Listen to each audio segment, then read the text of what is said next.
ইমুতে কল দেওয়ার সময় ইনভাইট দেখাই, আপনি এটা ঠিক করবেন কিভাবে? চলুন আমি সে প্রসেস দেখিয়ে দিচ্ছি। প্রত্যেকটা ইমু ব্যবহারকারীর জন্য ভিডিওটি সো মাচ ইম্পর্টেন্ট, সেজন্য টাইমলাইনে শেয়ার করে সবাইকে দেখার সুযোগ করে দিন। তো ফার্স্টে আপনার ইমো ওপেন করবেন। ইমো ওপেন করার পরে ইমুতে যখন কাউকে কল করা হয় অনেক সময় কিন্তু অনেকের এরকম ইনভাইট লেখা চলে আসে।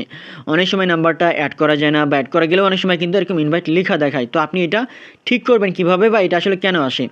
বেশ কয়েকটা কারণে কিন্তু এই ইনভাইট লেখাটা আসে। এর জন্য আপনাকে কয়েকটা স্টেপে কাজ করতে হবে। তার মধ্যে প্রথম যে কারণে হতে পারে সেটা হলো, আপনি ইমুতে যাকে কল করবেন তার নাম্বারটা যদি আপনার সেভ করা না থাকে তাহলে কিন্তু প্রবলেমটা হতে পারে। এর জন্য তার নাম্বারটা সেভ করা আছে কিনা আপনি একটু চেক করে নেবেন। দ্বিতীয় কারণ হতে পারে যে ইমুতে আপনি যাকে কল করবেন সে যদি ইমো নাম্বারটা আর যদি ব্যবহার না করে, অর্থাৎ ডিলিট করে ফেলে, সে আগে ইমো ব্যবহার করতে এখন ব্যবহার করে না, এর জন্য সে হতে পারে ইনভাইট লেখাটা চলে আসতে পারে। তৃতীয় আরেকটা কারণ হতে পারে, সে যদি প্রাইভেসি মোড যদি অফ করে রাখে, অর্থাৎ তার প্রোফাইলে যদি আসার পরে সিকিউরিটি অপশন যদি আসার পরে কল অপশানে যদি এটা স্টপ করে রাখে, অর্থাৎ অনেক সময় কিন্তু অনেকে এটা হু ক্যান কল মি দেখেন লেখা আছে, এটা যদি নোবডি সিলেক্ট করে রাখে অনেকের ক্ষেত্রে কিন্তু এরকম ইনভাইট লেখা আসতে পারে।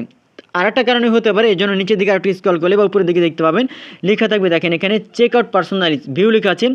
এই অপশানে আসার পরে যে অ্যাড নাম্বার বা এখানে অ্যাডমি ফোন নাম্বার, এই অপশানে আসার পরে এটা যদি নট অ্যালাউ যদি সিলেক্ট করে রাখেন, অর্থাৎ কেউ কিন্তু নাম্বারটা অ্যাড করতে পারবে না বা ইনভাইট লেখা দেখাবে।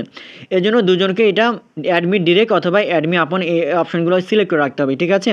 এটা আপনি একটু চেক করে নেবেন। এবং আর একটা কারণে হতে পারে, এর জন্য আপনি এখান থেকে ব্যাক করবেন। ব্যাক করার পরে আপনার যে ইমো আছে ইমোর উপর আপনি চাপ দিয়ে ধরবেন। চাপ দিয়ে ধরার পরে দেখবেন যে অ্যাপ ইনফো লিখে থাকবে, এই অপশানে আপনি ক্লিক করবেন। অ্যাপ ইনফোতে ক্লিক করার পরে দেখতে পাবেন 2 নম্বর অপশানে পারমিশন একটা অপশান, এই অপশানে আপনি ওপেন করবেন।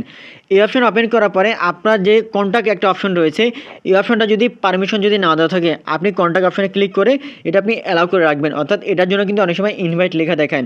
তারপর আপনি এখান থেকে ব্যাক করবেন। ব্যাক করার পর আরেকটা সেটিংস আপনাকে কাজ করতে হবে। এর জন্য দেখেন স্টোরেজ অ্যান্ড ক্যাশ লেখা আছে, আপনি এই অপশানে ক্লিক করবেন। এই অপশানে ক্লিক করার পরে ক্লিয়ার ক্যাশ করা লাগবে, অর্থাৎ ক্যাশ ফাইলটা আপনাকে ক্লিয়ার করতে হবে। এর জন্য নিচের দিকে ডান কর্নারে ক্লিয়ার ক্যাশ লেখা আছে, অপশানে ক্লিক করে এটা আপনি ক্লিয়ার করে ফেলবেন। এরপরে যদি প্রবলেমটা ফেস করেন তারপরে এখান থেকে আপনি ব্যাক করবেন। ব্যাক করার পরে আপনার ফোনে যে প্লে স্টোর আছে, প্লে স্টোর ওপেন করবেন। ওপেন করার পরে আপনার ইমো অ্যাপসটা আপনি আপডেট করে নেবেন যদি আপডেট চাই, অথবা যদি আপডেট না চায় আপনি এখান থেকে একবার আনইনস্টল করে ফেলবেন। আনইনস্টল করে একবার নতুন করে আপনি আবার ইনস্টল করে ইমো আইডিটা আবার লগ ইন করবেন, দেখবেন যে আপনার প্রবলেমটা সলভ হয়ে গেছে।